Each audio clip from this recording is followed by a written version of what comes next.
Hello, welcome back to Erin Loves Media. My name is Erin, and I love media. So today, what I'm going to share with you guys, I've been holding on to this stack. I haven't put it away because I've been waiting to make this video of this Criterion haul. I went all out this year, guys. The last couple years, I have limited myself to one, maybe two if I was really feeling it. Just haven't had the most money in the last couple years, but this year I told myself I was actually going to save for it and then be able to really go all out, and that's exactly what I did. I saved and then I went all out. So what I think I'm actually going to start with is 3 that were gifted to me for my birthday from my friends. And we're going to start with Frances Ha. My best friend Ezra gave this to me. I have seen it before. I was avoiding rewatching it just because of the whole best friends thing. And then I kind of associated it with somebody I'm no longer friends with, so I just was putting it off. And then I rewatched it, and I have to say, I didn't think it was that good. I really didn't. I watched The Squid and the Whale a couple months ago. That was way better. And I think that was Noah's first feature. I don't know. Maybe I've just matured more because I am obviously like 7 or 8 years older since I've seen it last, which I think is just media in general. Like, one of my favorite things about media is just how, as your perspective changes, you get completely different things out of the same films and the same books and the same music if you just listen to it at a different point in your life. Next, my good friend Taylor, Mulholland Drive. Controversial maybe, but this is one of my, probably on the bottom of my list for Lynch. That's obviously why I also have not bought it for myself. But always happy to have it. I am the Elephant Man and the Straight Story away from owning everything physically of Lynch's, so getting there. And see, now I'm just waiting to see if Criterion puts those 3 specifically on there, but we will see. The last gift I received for my birthday this year was Blue Velvet, and I do actually own Blue Velvet already, but once I saw, and I wasn't even gonna get the Criterion until I saw the extras that are freaking on this thing. There's basically an entire film's worth of extra scenes, an entire documentary about the making of Blue Velvet, so that is why I wanted it. Next, I have a very special big surprise at the end. But this is my other little stack that I bought. Happiness, Todd Solondz. I love this film. Genuinely one of my favorite comedies ever. I actually showed this to my boyfriend the first time we ever hung out alone. And it's even funnier is the other movie we watched the same night was Blue Velvet, and we got through Happiness without me having the thought, but once we were halfway through Blue Velvet, I was like, what the fuck is wrong with me? Why am I showing this to this guy I really who's not really into cinema, who definitely has not seen movies like this before? But we just hit our 6-year anniversary, and obviously he liked it. Next, Gummo. I've been waiting to get this one. I knew once I saw that they were gonna release it, I had to get it. Same thing with Happiness. And I actually do own both of those on DVD, but again, I'm a capitalist born and raised, baby. I don't know why I keep going into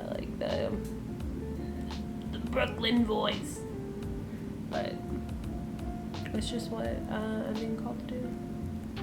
Next, Sex, Lies, and Videotapes. I wasn't planning on getting this, but I saw it, and I really love this film. I've only seen it one time, but it's like it being like a debut feature for Soderbergh. I fell in love, and it's just, you know, movies that speak to you, and you know, sex lies and videotapes did really speak to me. I thought it was very interesting. Oh, I'm a slut for James Spader. You put James Spader in anything and I'll watch it. But sexy, weird, freaky James Spader, I'm first in line. And that is what originally got me to watch this movie, is I learned James Spader's in it, and I was like, okay, sure.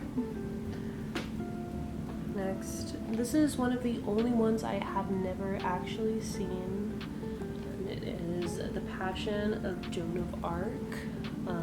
My film mentor, Robert Loomis, this is like one of his favorite movies. The entire time I've known him, he has told me to watch it, and I've never watched it, so I got this one for him, and I will watch it. I will watch it. Next, Naked Lunch. I haven't seen this in probably like a good decade. I watched this before I knew who David Cronenberg was, because I liked Naked Lunch.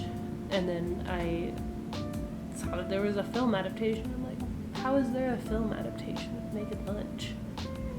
And then I watched it. I'm interested in watching this. I feel like I have kind of a controversial opinion about Cronenberg. I love him. He's a little freak.